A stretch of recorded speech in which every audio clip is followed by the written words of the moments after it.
Section hello बच्चों, section 1 और 2 हम कर चुके हैं। सेक्शन 3 जो है फटाफट करते हैं। 2 मार्कर्स, तो 2 मार्कर्स में जैसे आपको दिख रहा है फर्स्ट क्वेश्चन जो है आपका इन्वर्स ट्रिगोमेट्रिक है और में जो है आपका चैप्टर नंबर 1 से भी क्वेश्चन आ सकता है क्योंकि दोनों एक ही यूनिट के पार्ट है। तो यहाँ पे जो है हमें इसकी वैल्यू निकालनी है। तो यहाँ पे तो हम क्या कर सकते हैं, हमारे को जितने भी अभी तो क्वेश्चन ऐसे मिले हैं उनमें ना ये दोनों सेम होने चाहिए। तो मैं इसको सेम बनाने के लिए क्या करता हूँ, इसको लिख देता हूँ π/2 minus cos inverse of cos 13π/5, क्योंकि हमें एक प्रॉपर्टी पता है कि sine inverse of theta plus cos inverse of theta π/2 होता है। अब हमें इसको रिड्यूस करना है, इसको इसकी प्रिंसिपल रेंज में लाना है ताकि ये कैंसिल आउट हो सके। तो हम क्या देख रहे हैं कि यहाँ पे कॉस की जो प्रिंसिपल रेंज होती है वो तो होती है 0 से पाई। तो हम इसको कैसे अरेंज कर सकते हैं, तो क्या मैं इसको लिख सकता हूँ 13π को कॉस 10π प्लस 3π/5, जिससे ये अलग अलग हो जाएगा। और cos 2π प्लस थीटा ये cos 2π बन गया, और cos 2π plus theta cos theta होता है, तो ये बन जाएगा 1 minus cos inverse of cos 3π/5। अब जो cos की रेंज होती है वो होती है 0 से पाई, और ये पाई से छोटा है। कैसे पता है ये पाई से छोटा है, क्योंकि 3/5 को जब सॉल्व करोगे तो 6.65 आएगा, 0.6 आएगा पाई, तो 1 पाई से तो छोटा है, यानी ये कैंसिल आउट होकर हमारे पास रह जाएगा π/2 माइनस 3π/5। ये हमारा आंसर है। इसको सिर्फ आपने एलसीएम लेना है, तो 5π माइनस 6 तो माइनस π/10, तो इस पार्ट का आंसर आ जाएगा माइनस π/10। तो ये 2 मार्क का क्वेश्चन था। इसके और में दिया हुआ था हमें, और पार्ट में दिया हुआ था रिलेशन का, कि भी चेक करो या शो करो कि ये रिफ्लेक्सिव भी नहीं है ट्रांजिटिव भी नहीं है। बहुत ईजी क्वेश्चन है, एनसीईआरटी क्वेश्चन है। हम और रियल नंबर के लिए कर रहे हैं तो कोई भी नंबर ले सकते हैं, और जब भी हमें कोई चीज़ डिसप्रूव करनी होती है ना तो हम एग्जाम्पल दे देते हैं। तो हमें शो करना है ये रिफ्लेक्सिव नहीं है। तो हम क्या करेंगे, हम यहाँ पे ले लेते हैं कि जैसे ही मैंने ए को पुट किया, हाँ कोई भी रेशनल नंबर ले लेना, जैसे ही मैंने ए को 1/2 पुट किया तो मैं देख रहा हूँ कि 1/2, 1/2 इस इक्वेशन को सेटिस्फाई नहीं कर रहा। कैसे देखें, क्योंकि जैसे ही मैंने ए को 1/2 पुट किया तो 1/2 शुड बी लेस देन 1/2 का स्क्वायर होना चाहिए, यानी 4 मेरे पास 2 से छोटा होना चाहिए, विच इज़ नॉट पॉसिबल। तो कहेंगे R is not reflexive, reflexive नहीं है। अब हमें एक एग्जांपल, ये हो गया 1 मार्क का। और फिर दूसरा पार्ट है हमारा ट्रांजिटिव शो करो। तो ट्रांजिटिव में हमें ऐसी कोई इनइक्वालिटी ढूंढ लेनी है जो सेटिस्फाई ना करे। तो ना मैं ऐसे लेके चलता हूँ बेटा कि जैसे 2 का स्क्वायर 4 होता है, 3 का स्क्वायर 9 होता है। तो ना मैं ये ऐसा कोई एग्जांपल ढूंढ लेता हूँ स्टार्टिंग में जो ना हो, तो यानी 10 9 से छोटा नहीं है, ठीक है ना। तो मैं इसी से ही फ्रेम करूँगा। तो मैंने क्या किया, इसको लिखा, पहला पेड़ लिया मैंने 10,4, ठीक है। फिर दूसरा लिया मैंने 4,3, ठीक है। और फिर तीसरा पेड़ बन जाएगा 10,3। तो अब आप देखो ज़रा, 10 4 के स्क्वायर से छोटा है, 10 4 के स्क्वायर से छोटा है, यानी ए कॉमा भी बिलोंग्स टू आर। 16 से छोटा है, 4 3 के स्क्वायर से, यानी 4 9 से छोटा है, यानी ए कॉमा बी आ रहा है और बी कॉमा सी आ रहा है, बट ए कॉमा सी नहीं आ रहा। 10 3 के स्क्वायर से छोटा नहीं है, तो ये ट्रांजिटिव नहीं होगा। तो जब भी ऐसे कोई क्वेश्चन आए तो पहले ही एक माइंड में रख लो कि मुझे कैसी प्रॉपर्टी बनानी है। यानी कोई भी ऐसा मैंने देख लिया, अभी 3 का स्क्वायर 9 होता है तो 9 से बड़ा टर्म ले लिया। अगर मैं ये लेता 4 स्क्वायर तो 16, तो 17 से स्टार्ट कर देता, ऐसा कोई ग्रुपिंग बना देता। तो हम कहेंगे यहाँ पे ए कॉमा बी आ रहा है, बी कॉमा सी आ रहा है, बट ए कॉमा सी नहीं आ रहा, so it is not transitive. Transitive भी ये नहीं है। तो इस तरह से 2 मार्कर हम डिस्कस करते हैं, ठीक है ना। चलते हैं अगले क्वेश्चन पे। 20th क्वेश्चन कह रहे हैं ये कॉन्टीन्यूस फंक्शन है, तो अगर कॉन्टीन्यूस है तो लेफ्ट लिमिट राइट लिमिट बराबर होगी। तो मैं कोई भी एक लिमिट निकाल लेता हूँ। तो मैं क्या निकाल रहा हूँ, लेफ्ट लिमिट निकाल लेते हैं। तो लेफ्ट लिमिट में x होता है a माइनस एच, यानी 1 माइनस एच। अब हमारा x जो 1 नहीं है तो हमें ये फंक्शन लेना है। तो क्या करते हैं, ये फंक्शन लेते हैं और इसमें x की जगह पुट करते हैं 1 माइनस एच।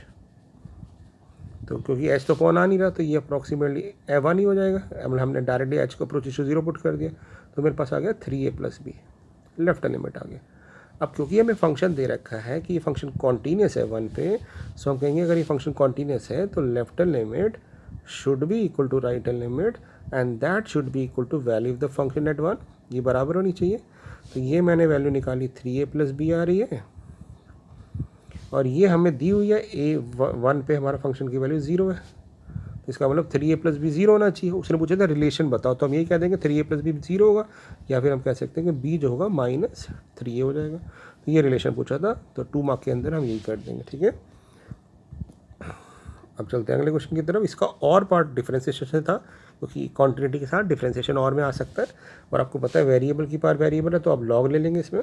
तो जैसे ही लॉग लेंगे तो ये बन जाएगा, और taking log both the side, ये बन जाएगा वाई लॉग एक्स, और ये बन जाएगा x log y. After taking the log हम पावर आगे ले आए, अब इसको डिफरेंशिएट कर दो, तो लॉग एक्स का डेरिवेटिव 1/x, प्रोडक्ट 2 लगेगा, ध्यान रखिएगा यहाँ पे, क्योंकि वाई और इंटू लॉग एक्स दो फंक्शन है। तो y as it is log x का डेरिवेटिव 1/x, फिर log x as it is y का dy/dx। इस साइड चलते हैं, x as it is log y का 1/y साथ में dy/dx, और फिर log y as it is x का डेरिवेटिव 1। अब हम देख रहे हैं कि इसमें से और इसमें से dy/dx कॉमन आ रहा है, तो ये बन जाएगा log x माइनस x/y, और इस टर्म को जब इसके साथ ले जाएंगे तो ये बन जाएगा log y माइनस y/x, और इस टर्म को आप नीचे ले आओ तो हमारा डेरिवेटिव आ गया dy/dx आ गया x into log y minus y,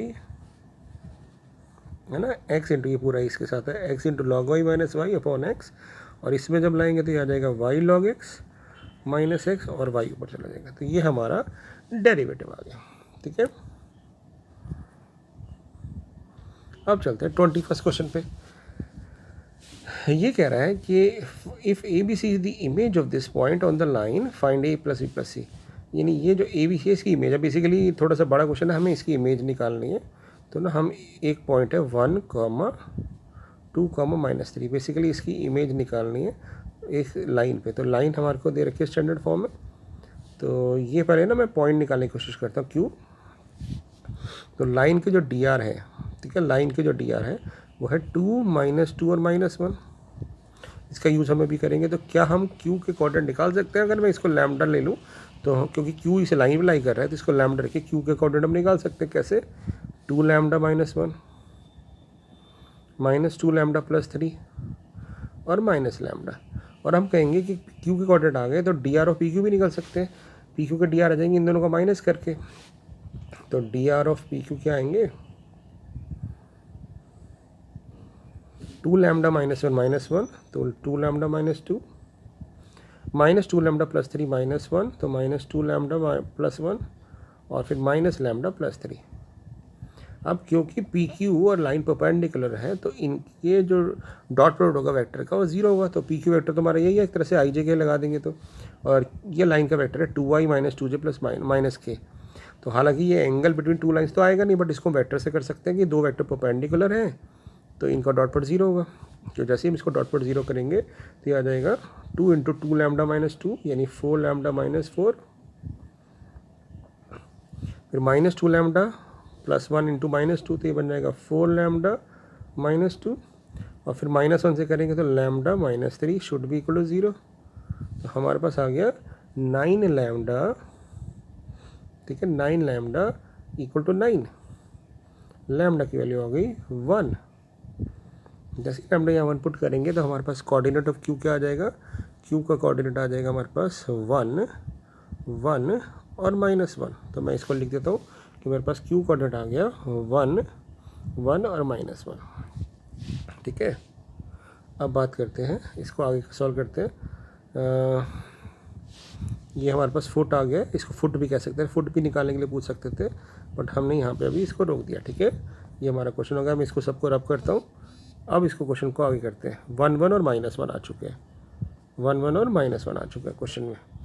तो मैं इसको फिगर को दोबारा बनाता हूँ। ये हमारा पॉइंट था 1, 2, -3। हमारा इमेज हमें नहीं पता, और इसको मैंने मान लिया ABC, और Q कोऑर्डिनेट है मेरा 1, 1 और -1। तो हमें पता है कि ये ऑब्जेक्ट डिस्टेंस और इमेज डिस्टेंस बराबर होगी। हालांकि 2 नंबर के लिए बड़ा क्वेश्चन है, ठीक है ना। तो हो सकता है कई बार ऐसे क्वेश्चन बन जाते हैं कि जो हमने सोचा कुछ और होता है बट उससे ज़्यादा बन जाते हैं। ठीक है बेटा, तो अब हम क्या करते हैं, तो यहाँ पे हम इसका मिड पॉइंट निकालते हैं। हम कहेंगे पी क्यू और क्यू आर बराबर डिस्टेंस होगी, तो क्यू मिड पॉइंट होगा पी आर का। तो मिड पॉइंट निकाला, कैसे निकाला?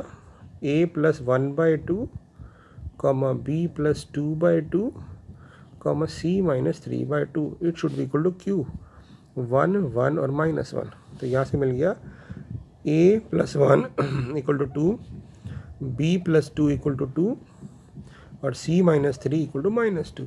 अब मैं ना ए बी सी डायरेक्ट नहीं निकालता, मैं तीनों इक्वेशन को ऐड कर देता हूँ। तो तीनों को ऐड करूँगा तो यहाँ बन जाएगा मेरे पास a plus B plus c equal to 6, और इधर से -3 से ही कट जाएगा, तो a प्लस बी प्लस सी मेरे पास डायरेक्टली 6 ही आ जाएगा। तो ये हमें a प्लस बी प्लस सी चाहिए, तो हम कह देंगे 6 आ जाएगा आंसर। ठीक है, अब चलें अगले क्वेश्चन की तरफ। ये कह रहा है कि ये जो दो कर्व हैं आपस में टच कर रहे हैं एट पॉइंट P। ठीक है, तो अगर ये टच कर रहे हैं तो इनका जो डेरिवेटिव होगा P पे स्लोप सेम होगा, तो इसको डिफरेंशिएट किया तो इसका डेरिवेटिव आ गया 8x प्लस 2। इसको डेरिवेटिव लिया तो आ गया 3x² माइनस 1। तो हमने इनका जो डेरिवेटिव है टच कर रहे हैं तो इनको हमने इक्वेट कर दिया, तो हमारे पास आ गया 3x² minus 1 should be equal to 8x plus 2।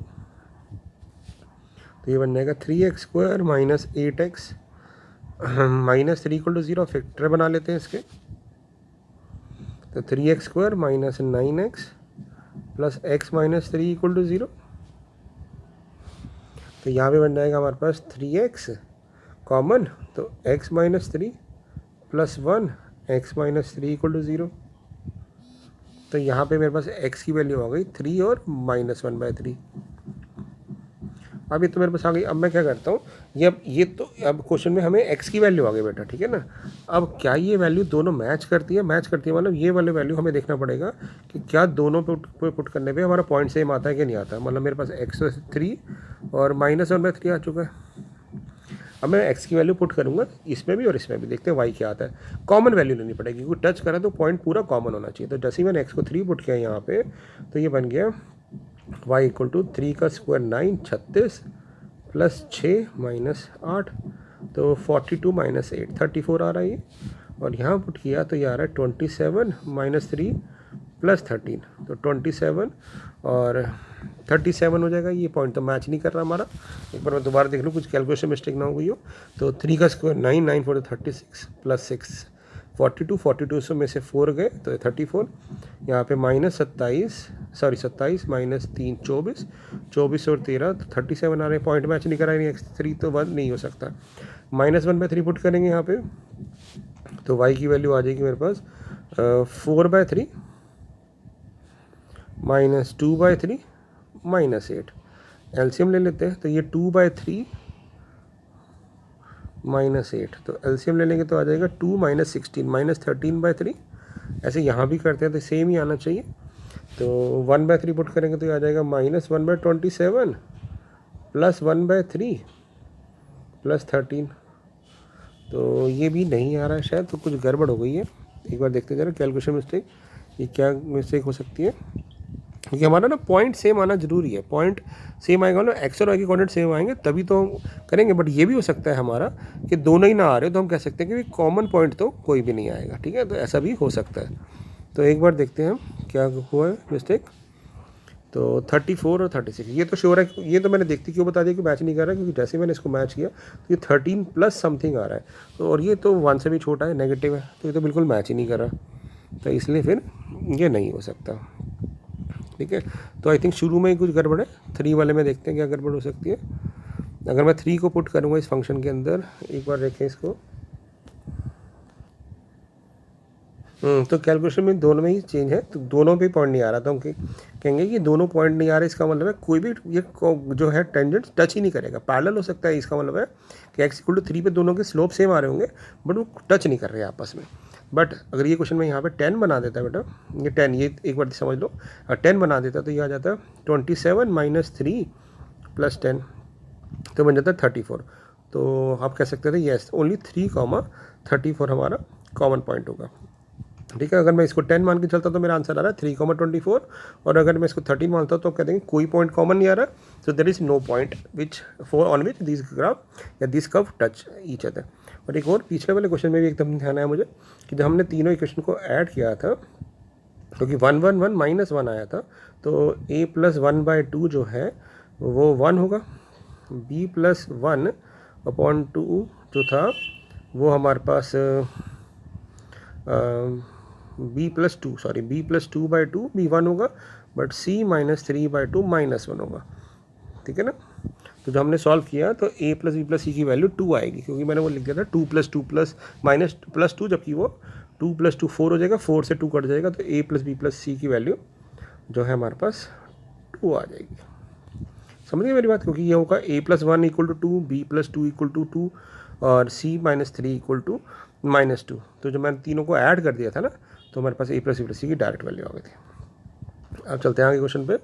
ये बात बहुत इंपॉर्टेंट क्वेश्चन सारे के सारे। अब देखिए 23rd क्वेश्चन, इंटीग्रेशन का क्वेश्चन है, बहुत ईजी है। इसको 2 तरीके से कर सकते हो, बल्कि 2 या 3 तरीके से। या तो इसके फैक्टर बना लो आप, या इसका परफेक्ट स्क्वायर का फॉर्मूला लगा लो। तो मैंने क्या किया, इसके फैक्टर बनाए, तो मैंने देखा कि इसके फैक्टर बन रहे हैं x + 2 और x + 3। तो याद होगा मैंने कई बार क्वेश्चन आपको बताया ट्रिक से कि इन दोनों का जो डिफरेंस है वो 1 आ रहा है, जो कांस्टेंट है।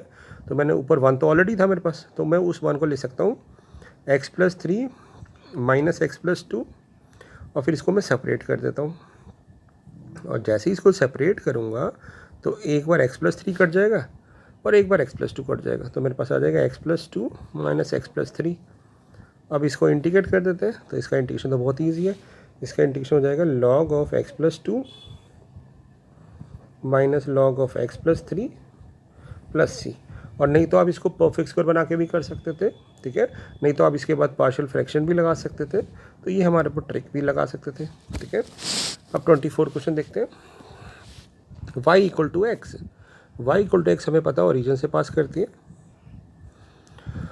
वो कह रहा है -1 से 1 के बीच में एरिया निकालो, -1 से 1 के बीच में है, तो ये एरिया हमें निकालना है, ठीक है। तो हमें पता है कि जो नीचे ये वाला एरिया नेगेटिव आएगा और ये वाला एरिया पॉजिटिव आएगा, तो हमें ध्यान रखना है कि जो नीचे वाला पार्ट है उसको मॉड लिखेंगे, यानी -1 से 0 तक हम y को इंटीग्रेट करेंगे और विद मॉड लगा देंगे, और 0 से लेके 1 तक हम डायरेक्ट इंटीग्रेट करेंगे। तो x का इंटीग्रेशन होता है x²/2। तो जैसे ही हम इसको इंटीग्रेट करा और -1 से 0 कर देंगे मॉड लगा के, यहाँ पे भी x²/2, 0 से 1, तो ऊपर आ जाएगा 0 -1, तो 1/2 आ जाएगा, बेसिकली मॉड लगा हुआ है, और यहाँ से भी 1/2 आ जाएगा। तो हमारा आंसर आ गया 1 स्क्वायर यूनिट्स। तो इसका एरिया आ जाएगा 1 स्क्वायर यूनिट्स, ठीक है। तो एरिया क्वेश्चन तो बहुत ईजी था। अब आगे चलते हैं अगले क्वेश्चन की तरफ। 24 क्वेश्चन हो चुके हैं हमारे। 25 पे ये कह रहा है कि ये एक ट्राइंगल है हमारे पास, जिसके वर्टिसेस दिए हुए हैं ABC, ठीक है। वो कह रहा है फाइंड एंगल BAC, ये एंगल हमें निकालना है। तो ये एंगल निकालने के लिए हम क्या करते हैं, जहाँ से ओरिजिनेट हो रहा है ना, ये 2 वेक्टर निकाल लेते हैं। तो पहले हम निकाल लेते हैं BA वेक्टर। कैसे निकालेंगे BA vector, sorry AB vector, A से B पे जा रहा है इसलिए AB वेक्टर। कैसे निकालेंगे, B में से A को माइनस करके। तो B में से A को माइनस करेंगे जब -1 - 2i कैप, उसके बाद 0 - 2 - 2j कैप, और 0 - 3 - 3 के कैप। ऐसे निकाल लेते हैं हम AC वेक्टर। AC वेक्टर कैसे निकालेंगे, C - A करके, फाइनल माइनस इनिशियल। तो उसके बाद आ जाएगा 0 - 1 - i कैप, 1 - 2 - j कैप, और इसके बाद 2 - 3 - k कैप।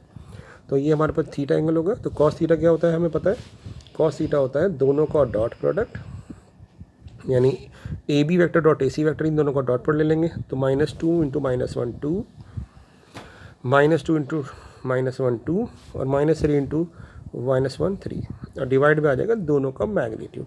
इसका मैग्नीट्यूड आ रहा है √17 और इसका मैग्नीट्यूड आ रहा है √3, ठीक है ना। मैग्नीट्यूड आपको निकालना आता है 4 4 और 9 और 1 1 1। तो हमारा कॉस थीटा जो आ गया वो आ गया कॉस थीटा 7/√51। तो थीटा हमारा हो जाएगा कॉस इनवर्स ऑफ 7/√51। तो ये वेक्टर का क्वेश्चन था 2 मार्क का। बट अगर आप ध्यान से देखें, अगर आपको ऐसा क्वेश्चन आता है तो और ऑप्शन ज़्यादा ईजी है ना। और ऑप्शन ज़्यादा ईजी है कैसे, अगर मैं इनको डॉट पुट करूँगा तो क्या होगा, x.x magnitude of x² -a.x plus x.a, क्योंकि डॉट पुट सिमेट्रिकल होता है, कम्यूटेटिव होता है, तो a.x से x.a कट जाएगा और -a.a यानी मैग्नीट्यूड ऑफ a² हो जाएगा। अब क्योंकि बोल रखा है यहाँ पे a यूनिट वेक्टर है, तो इसका मैग्नीट्यूड 1 होगा। तो ये पार्ट 1 होने से क्या होगा, मैग्नीट्यूड ऑफ x का स्क्वायर हमारे पास 24 प्लस 1 हो जाएगा 25। तो हम कह सकते हैं मॉड ऑफ x हमारा 5 आ जाएगा, ठीक है। लास्ट 3 का क्वेश्चन है और फिर उसके बाद ये सेक्शन ओवर हो जाएगा, ठीक है। कितना ईजी है। 26 क्वेश्चन कह रहा है कि प्रूव करो diagonal element of skew symmetric matrix 0 होते हैं। तो हमने क्या किया, कोई भी एक मान लेते हैं, एक कोई मैट्रिक्स है जो AIJ है। अब अगर ये स्क्यू सिमेट्रिक है, पहले इसका ट्रांसपोज ले लेते हैं, इसका ट्रांसपोज क्या हो जाएगा AJI। अब अगर ये स्क्यू सिमेट्रिक है तो A transpose equal to minus होना चाहिए, यानी AJI should be equal to minus AIJ होना चाहिए। अब हम बात कर रहे हैं डायगोनल एलिमेंट्स की, तो हम कहेंगे डायगोनल एलिमेंट जो होते हैं उनमें I और J बराबर होता है, तो हम कहेंगे for diagonal elements I should be equal to J। तो जैसे इसमें I और J बराबर करेंगे तो ये आ जाएगा AII equal to minus AII। इसको उठा के इधर ले आएंगे तो 2 times AII equal to 0 means AI of I 0। इसका मतलब diagonal element skew symmetric matrix के हमेशा 0 होते हैं। तो इस तरह से हम इस क्वेश्चन को कर सकते थे और करा भी हुआ हमने। क्वेश्चन बहुत ईजी है। अगला अब हमें शो करना है ये ना स्क्यू सिमेट्रिक मैट्रिक्स है, तो हम इसको P मान लेते हैं और अब इसका ट्रांसपोज करते हैं। अगर ये स्क्यू सिमेट्रिक है तो इसका ट्रांसपोज करने पे ये अपना ही नेगेटिव आना चाहिए। अब A माइनस B का ट्रांसपोज करते हैं तो पहले ये बन जाएगा A का ट्रांसपोज माइनस A ट्रांसपोज का ट्रांसपोज, ठीक है ना, A ट्रांसपोज। और किसी भी मैट्रिक्स का 2 बार ट्रांसपोज करते हैं तो वो A आता है, तो माइनस कॉमन ले लेंगे। तो हमने देखा ये अपना ही माइनस P हो गया, यानी P ट्रांसपोज करने पे माइनस P आ रहा, तो हम कह देंगे yes it is skew symmetric matrix. ठीक है, क्वेश्चन इजी था ये भी। 27th question, if 2 dice are thrown find the probability that some number appear have sum 8, यानी एक इवेंट मान लेते हैं ये sum 8 का, तो sum 8 के कितने केसेस होंगे, हम कहेंगे 2 6 6 2 5 3 3 5 4 4, ये हमारे 5 केस होंगे। और कह रहे हैं कि सेकेंड डाई पे 4 आए, सेकेंड डाई पे 4 आए, इसका मतलब 1 4 B1 मान लेते हैं, सेकेंड डाई एग्जिट 4 1 4 2 4 3 4 4 4 5 4 6 4, ये हमारे पास हो गया। और अगर प्रोबेबिलिटी A इवेंट की बतानी है, B हो चुका है, यानी A बाय B बताना है, तो ऊपर तो आएगा दोनों में कॉमन पार्ट इंटरसेक्शन। तो आप देख रहे हैं दोनों में कॉमन पार्ट तो सिर्फ एक है, तो प्रोबेबिलिटी हो जाएगी 1/36। और नीचे आ जाएगा P ऑफ B, B मतलब B के होने की प्रोबेबिलिटी, और B के होने की प्रोबेबिलिटी कितनी है हमारे पास, है 5/6, सॉरी 6/6, 1 2 3 4 5 6, B के होने की 6/6, तो 36 से 36 कट जाएगा, हमारा आंसर आ जाएगा 1/6। तो ये तो बहुत ईजी क्वेश्चन था। और इसका और पार्ट देखिए, और पार्ट में दिया हुआ है कि ये प्रोबेबिलिटी डिस्ट्रीब्यूशन है, 0 पुट करने पे हमारा प्रोबेबिलिटी यहाँ पे हम टेबल बना लेंगे एक x और ये px। 0 पुट करने पे प्रोबेबिलिटी में x की जगह 0 पुट किया तो 0 आ गया, 1 पुट करने पे 1 पुट किया तो k आ गया, 2 पुट करा तो 4k हो गया, 3 पुट किया तो 5 - 3 2k हो गया, और 4 पुट किया तो 5 - 4 1k हो गया। और हमें पता है इन सारी प्रोबेबिलिटी का सम 1 होता है, तो जब मैं सबको ऐड करूँगा तो 4 और 2 6 और 1 और 1, तो 8k हमारा 1 हो जाएगा, k की वैल्यू हमारी 1/8 आ जाएगी, और हमसे सिर्फ k पूछा है तो कह देंगे k की वैल्यू 1/8 हो जाएगी। अब चलते हैं इस सेक्शन के लास्ट पार्ट पे, और उसके बाद हमारा ये सेक्शन भी ओवर हो जाएगा। हमने इसका आइडिया हाफ एन आवर लगाया हुआ है, तो हाफ एन आवर, जैसे मैंने आपको बताया था कि फर्स्ट जो 15 क्वेश्चन है वो फर्स्ट 16 क्वेश्चन जो है 15 से 20 मिनट लगेंगे, केस स्टडी में भी 15 से 20 मिनट लगते हैं, तो 30 to 40 मिनट्स में हमारे वो सेक्शन खत्म हो जाता है, और 30 मिनट्स में ये, तो 1 आवर के अंदर एग्ज़ाम के अंदर हम पहले 3 सेक्शन कर चुके होंगे, यानी 28 क्वेश्चन हम ऑलरेडी कर चुके होंगे, ठीक है ना। तो हमारे पास सिर्फ 10 क्वेश्चन बचेंगे 2 घंटे में सॉल्व करने के लिए। उसके बाद मैंने बोला था कि हम कोशिश करेंगे इसके बाद सेक्शन 5 पे चले जाएं, बड़े वाले पे, वो आपके ऊपर होगा। अब लास्ट क्वेश्चन करते हैं। तो हम देख रहे हैं यहाँ पे बेटा, इसको मैं लिख सकता हूँ e⁻x into e⁻y plus x²। तो हम e⁻y कॉमन आ रहा है यहाँ से, सेपरेटिंग बन गई फिर तो ये, क्योंकि अगर ये कॉमन आ गया तो इसका मतलब सेपरेटिंग द वेरिएबल है।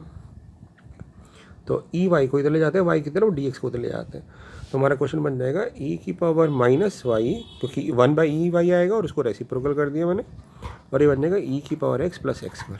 सेपरेट होने के बाद क्या करते हो, इंटीग्रेट।